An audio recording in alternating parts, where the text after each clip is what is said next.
Hi guys, it's Fairy Truths here, and today I have a really exciting video for you guys, and this is my entire experience as a fairy. So pretty much I'm going to be talking about my personal experience when I was a fairy, and I'm going to be going into detail a little bit about the first couple times, but mainly the last time I was a fairy and the time that I decided that I didn't want to be one anymore. So without further ado, let's get started. So, I graduated from fairy school and I was ready to start becoming a fairy. I wasn't a fairy during fairy school. I was still learning everything because I wanted to make sure that it was the right decision to make. So after fairy school, which was a little while ago, I was probably 13, I think, when I finished. But I could be wrong. I think I was 13 and I'm 17 now. And then a few months after that, I made the decision to transform. At that time, I kind of just did it for fun. I knew why people became fairies, but I was so young. I just did it for fun. And then that's when I did it alone, and that was when I wasn't using the Roman method. I hadn't discovered that yet. So I was using a method that my friend and my earlier professor, I was gonna say names, but you guys don't know these people, so that would have been weird. But yeah, my friend and my professor at the time had used this spell and it had been successful both times, so I used that. And then I really got into spell making and decided to create my own based off of the Roman method. So yeah, fast forward maybe a year, I had to take a break from being a fairy, and I had decided a year later I wanted to do it for real. I wanted to use my full potential and do my full duties and just make the world a better place. And so that's what I decided to do. And I did this with the help of my friends, Confessions of a Fairy and Fairy for Real. We all decided that we would transform together, but we didn't want to just, all do the same spell because we all loved spells.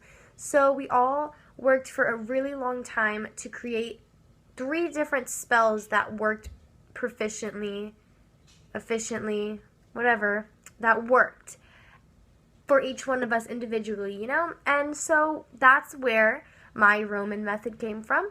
Confessions of a Fairy's Latin, and Fairy for Real's Greek method. So that's where all of those came from.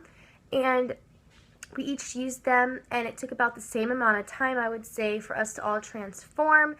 And that's when we really use our powers for good. So in each separate town in a state, I'm just using America as an example because that's where I live. By the way, we all went to school in Florida, so yes, and that was in Pensacola. And pretty much in each town and a state, there's different communities, and when you become a fairy, these communities start opening up to you. And well, what we had done is, from our school, they gave out a newsletter, and there was an email address, and you could access that email address and figure out when this committee was getting together and having meetings and coming up with decisions and stuff. So actually, we got lucky because this was towards the end of the year that we did this, and at the end of the year is when they start choosing their members and everybody's jobs. So we actually contacted the mayor of the council of the fairy community in our town, and there's not one in every single town. You may have to travel for this, but usually, there's a community of fairies that get together, and it's not a fairy world, it's in this world, but it's kind of like that.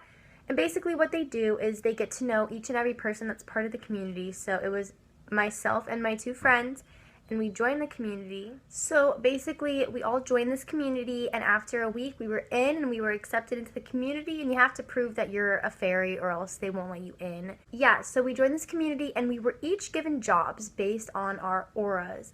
And at the time I had the green aura, so they decided to put me personally in charge of plants, nature, and stuff like that. So basically, I was given jobs each and every week, and this went on for a few months, maybe 3 or 4, I would go out and they'd give me a certain place that maybe doesn't have enough trees, and I would go and make the trees grow again, or I would plant trees, you know, with magic.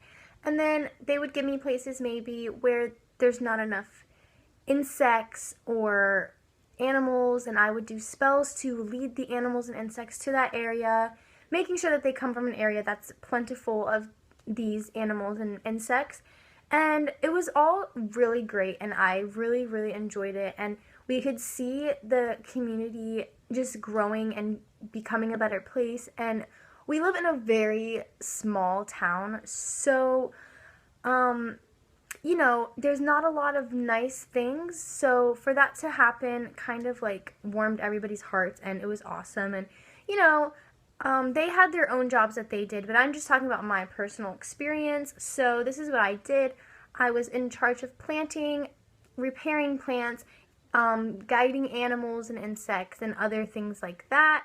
Now, we had meetings every week after we were given a job, and we would be scored and rated on our jobs, and it was sort of like if you weren't meeting criteria, then you weren't maybe given jobs anymore if you weren't able to handle it. And there were a lot of people that I became really close with that just weren't using their magic to the full potential, or not using it for good, and they ended up getting kicked out of the program. And neither of the YouTubers that you watch, none of us were kicked out of the program. We all did our job and our duties very well and enjoyed every second of it, but some people just, it wasn't for them, and it was upsetting because they're really nice people, but they just weren't ready to handle those responsibilities, I guess. But yeah, we did fly around a lot to get to where we needed to go. I would fly to places and try to find where there was a lot of animals and insects, and then I would do a spell and lead them over to the area that I needed them to be in. And also something that was really difficult for me was one of my jobs. I don't know about where you guys live, but where I live, a lot of people run over animals and kill them. And one of my jobs was actually to go and clean up roadkill. And so there's armadillos, there's cats, dogs, there's raccoons, and we have to dispose of them and give them a good burial service.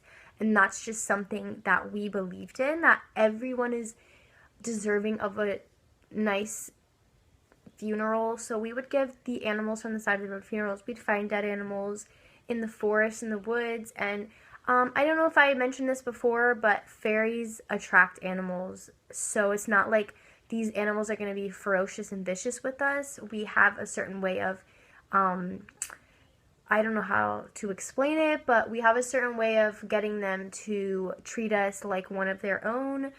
And yeah, that's pretty much, those are pretty much my duties and what I had to do in my job. Now let's talk about how it got too hard and why it got too hard and why I couldn't do it anymore. So these were very time consuming, and at the time I was on spring break, which was like 2 weeks at the time. I think they shortened it now, but it was like 2 weeks, so I was fine. Then I started going back to school, and I started, you know, having a lot of stuff to get done. It was our second semester, so things were really hectic, and I just really didn't have time for it. And also, doing those things every day and seeing those animals die and stuff like that really takes a chunk out of your heart and out of your soul. And I just thought that it was a lot for me to handle at such a young age, and I loved doing it, but at the same time, it really affected me as a person.